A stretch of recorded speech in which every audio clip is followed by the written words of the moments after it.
But now that we're talking to our first guest, Richard. Richard, as always, it's good to see you here at the studio. Thank you, Daniel. It's always a pleasure to be here. It's always nice to talk to another artist. Well, I was hoping, Richard, you could actually let us know a little bit about what recent projects you've been involved in. Well, it's been quite a busy time, actually. I think I'll start with one of the recent ones that's been really good fun to do. It's part of Medway Fuse Festival, which, as you know, is a very big arts festival held Chatham, Gillingham, Rochester way over the full weekend from Friday, Saturday and Sunday. It was about 2 weeks ago, I think, or was it 3, maybe more. Anyway, my part of that project was to create some giant 8-foot cutout characters. These are huge sheets of board that we cut out into sort of designs. Now, the thing about the designs was we wanted something original, something striking, but we didn't want to fall into the trap of using sort of classic images like superheroes you've seen before and things like that. So what we did is we had a load of community workshops where we actually got people to come along, all ages, little ones as well as big ones, and just draw lots of designs of characters that they would like to see blown up to 8 foot tall. And I must admit, we had an awful lot to go through. It was quite a hard session sitting around with the 4 other artists that helped me out on the project, and we sort of sat there for a long time deciding which, because we only had a budget enough to make 10. As it turned out, we ended up making 20, because what we did, we took a lot of the off-cut bits of wood and put them together and made another whole series of them as well. So we got some smaller ones and some large ones. I digress. So we had these drawing workshops, kids, adults, everybody. We did some of them outside at the Ratspace Shindig, which was over at Sunpier House, which is where I have my studio at the moment. And we all... and we had a lot of fun sort of drawing and coming up with shapes and ideas, and it is amazing what the youngsters actually can draw and visualize. We had some really interesting characters from them, so we sort of decided we have got to include some of these outlandish characters that the youngsters designed. We had creatures with tentacles and giant mouths and so many eyes you couldn't count. So we we went through the whole, we whittled it down to about a couple of dozen in the end, made a final selection. And then we actually went into having the painting workshops, and we got the boards all cut with the outlines of these characters that had been designed, and then we got members of the public round to help paint them and sort of work on the artwork. Plus there was 4 other artists that helped me sort of guide the artwork so that it had a uniform quality, and it all looked fantastic. And the trick was, what we did was we went for monochrome, just black and white, so they were like giant book illustrations in the high street. The idea being that the high street is very colourful from shop fronts to people's clothing, so we wanted something that really would stand out. And yes, 8 foot tall it would stand out, but if it was in colour it might not, you might not see it as well. So we made them black and white, like it was a giant page from a book, and it was fantastic to see these in the high street. And we had them up at the Lions Park in Gillingham as well, as part of that part of the festival, sort of dotted around the green. I mean, we had a giant hound of the Baskervilles, so it was sort of this giant mad hound leaping across the greenery, which was quite fun to see. We had everything from witches, gothic characters, a giant Medusa, we had little robots and sharks, and some of them sort of just made out of cutouts, Sherlock Holmes. It was all fantastic to see these creations. So we had them down the parade routes, up in the park. It's been fantastic to actually work with the members of the public on creating those. And Richard, I know you next wanted to talk all about 39 Steps. Yes, thank you. That was a play that I've just recently done with Medway Little Theatre, who are a fantastic bunch. And it was out of the blue. I got an email saying that they were auditioning for parts, and I thought, I enjoyed working with Mudlarks when they were over at Sheppey Little Theatre, so I thought, I'll give it a go. I haven't been on the stage for a couple of years. It'd be great to see if I can still do it. So I went along, and lo and behold, in a astounding piece of theatrical miscasting, the young rugged hero turned out to be me, which was great fun. But it did mean I had to wear a wig, the most shocking wig I've ever seen. It was great fun to wear, but incredibly hot underneath. Anyway, so yes, I played Richard Hannay, the 37-year-old rugged, good-looking action hero of the adventure 39 Steps. Now, the production we did was based on the London comedy production, which is a lot of improv, a lot of stage trickery, jumping across boxes and, pretending things are other things and moving things around. And it's a lot of slapstick. Now, I didn't realise just how much work it would take rolling around. I had buckets of sweat. The wig, when it came off at the end of the night, you could sort of wring it out. Quite disgusting, really. But, yes, it was great fun. And there were great people I worked with. We were directed by Kerry Owens, who's... she runs a youth group and she runs a lot of the plays over at Sheppey Little Theatre. Not Sheppey, losing the plot now, Medway Little Theatre. See, couldn't remember my lines from one night to the next. But we did a 9-night run plus 2 charity performances, and they were sold out. It was really fun to do, very energetic, some great people to work with.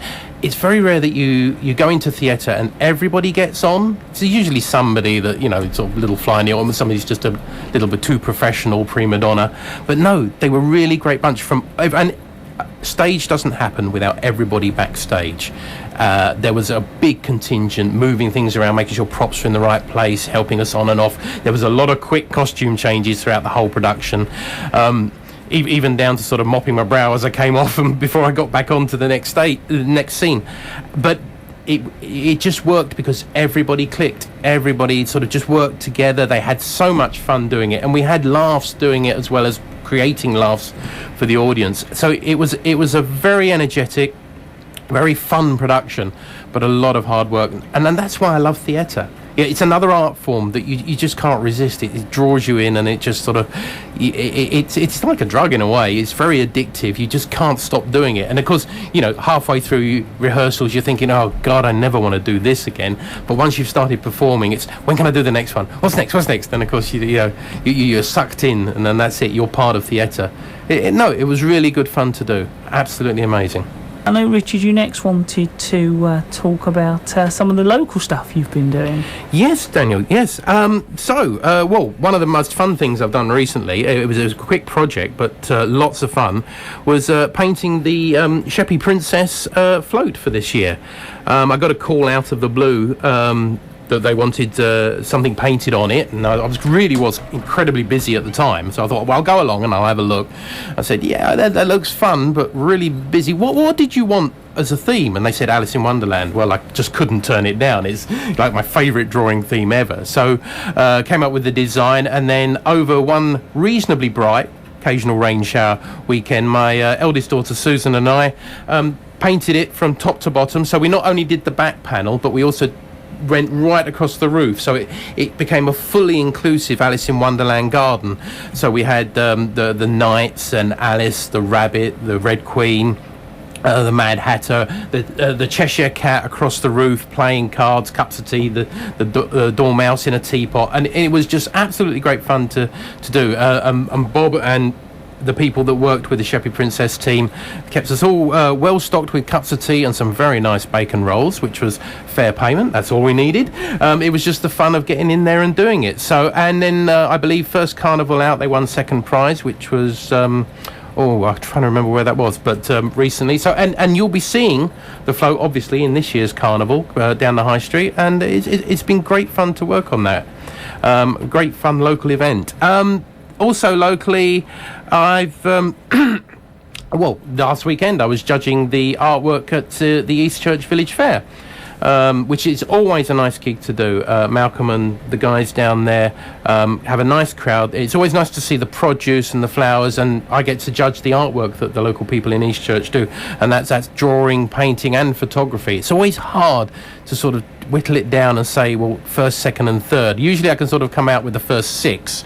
So I often take my daughter along and sort of, what do you think of this one then? Yeah, no, it should be that one, Dad. So, get a bit of guidance. And what I like to do is I like to write a little tip on the card and say, yeah, this is fantastic. Here's something that I do with watercolours that you might find a useful tip, or perhaps a little tip on framing, something like that, which is great fun to do. And again, get paid in tea and some rather nice cakes, because they do have a really good caking competition down there. So yeah, it looks like I survive on tea and cakes for when a project comes up. Also, as locally, as part of this year's carnival as well, I'll be painting a huge banner for the Sheppey Bowmen, Lee Ewart and group of bowmen that we shoot out of Flynn's Bee Farm. We're going to have a really big banner, so I sort of said, yeah, I'll go on, I'll paint that for you. Didn't realise quite how big he wanted it, but it's going to be quite impressive. So for the first year, we're actually going to have archers walking down the parade route in this year's carnival, which should be a lot of fun. So it's been quite busy locally as well. Continuing to talk to Richard this evening, and Richard, I was just wondering, was there anything else you'd like to cover? Well, like I said, it has been very busy. I've had a lot of fun doing a lot of art workshops. So these have ranged from everything from traditional painting workshops and drawing through to skull painting, which I really enjoy. That's where I give everybody a life-size plaster skull, and it's sort of like sugar skull painting that they do in Mexico, things like that. So we decorate it with embellishments and paints, and it's amazing to see what creativity we come out. I've done loads of them recently, locally, Sittingbourne. I even got called to do some parties, one children's party and some grown-ups as well, who love getting involved doing the kids stuff, so that they get to enjoy sort of painting and decorating these skulls in bright colours and embellishments. I've done egg tempera, which I find is a fascinating form of painting. That's where we sort of go back to a traditional form of making your own paint, which is where you get the ground up pigment and the egg yolk, and you actually mix it together and paint with it. It's a very fun technique. It's how we were painting before they invented oil paints in the 14th century. It's this sort of the Sistine Chapel, things like that. They're all egg tempera. You would have teams of people making up this egg yolk and pigment, which was a great workshop to do. I've even done abstract painting down at Poppy Crafts, which is just down in Sheerness High Street, which was great fun. So we're planning to try and expand that and actually do a whole series of workshops that sort of explore abstract themes and abstract methods of painting and creativity.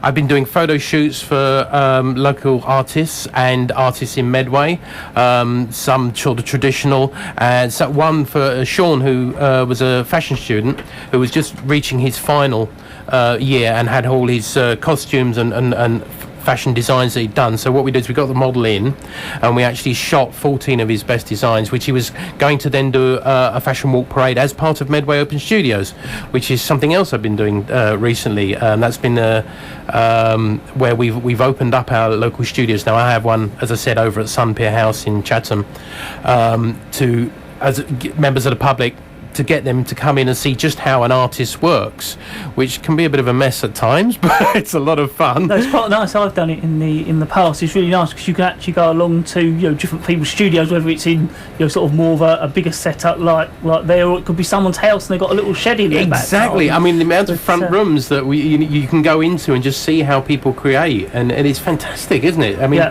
you see you know as an artist yourself, it's finding the space to create and what you can actually do in that space, and it's amazing to see how people's minds just expand beyond the space they're in. That's been a fun thing to do. It's been adding up to all those things. It's been a very busy year. It really has, and I've got some things that I'm going to be doing in the future as well, which hopefully we'll talk about next. Richard, I know you next want to talk about some of the future projects you're going to be working on. Yes, Daniel, thank you very much. Apart from trying to get some more workshops done, the abstract and things like that, one of the most exciting projects I'm really pleased to be involved with, which I shall be starting very soon, is I'm going to be running a series of summer art workshops for 12 weeks over at Aberrund House in Gillingham, which is a place for special needs and learning difficulties.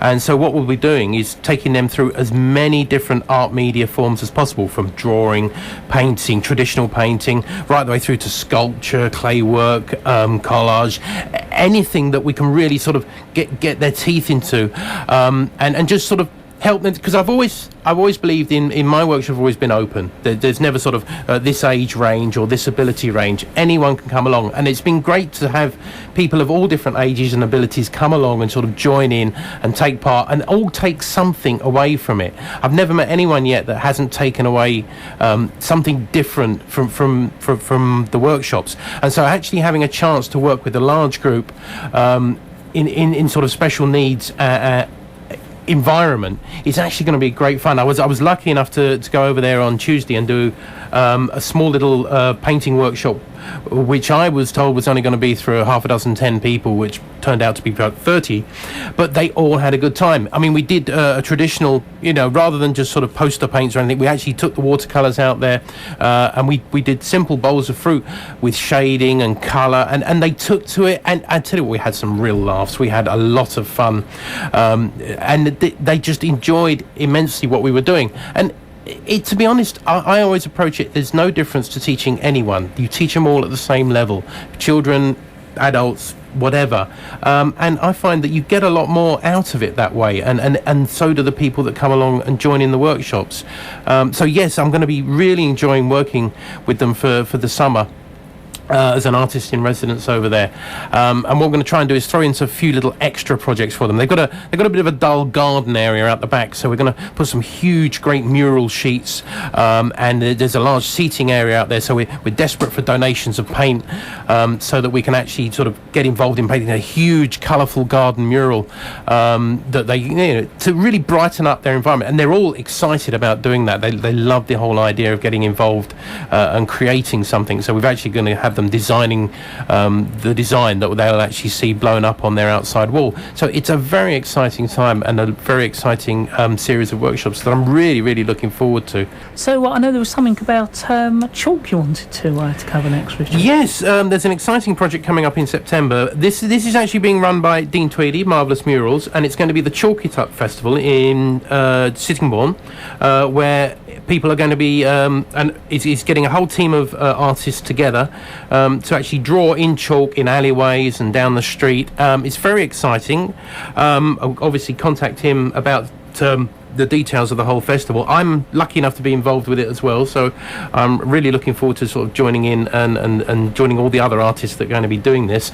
And so yes, we're going to be sort of drawing up and down the high street in little alleyways and pavements and everywhere. And of course, the advantage of it being chalk is it will wash away in the rain, but while it's there, it's going to be a bright, vivid, and above all, giant sort of artwork that everybody can join in and see.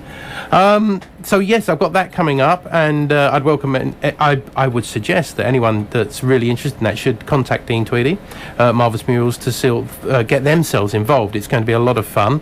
Let's hope the weather keeps fine for us. But other than that, if anyone's interested in any workshops or anything that I've got coming on, they can always find me on Facebook, where I go under the name of Richard Square Cube. It's a long story. I'm not going to go into it now. That's SQUAREQUBE. Or they can contact me on email, and I'll put them on a mailing list of all the workshops that I have coming up. And that is sq3art@hotmail.co.uk. And I welcome chit-chat from anyone, artists or otherwise. My greatest challenge, and which I really enjoy, is anyone that comes along and says, I can't draw. I usually send them away saying, what can I draw next? Well, Richard, as always, it's great to have you along here. Thank you very much for coming along, giving us the time to let us know all about how you're getting on and some of your future workshops and projects as well. Thank you very much, Daniel. It's been a great pleasure.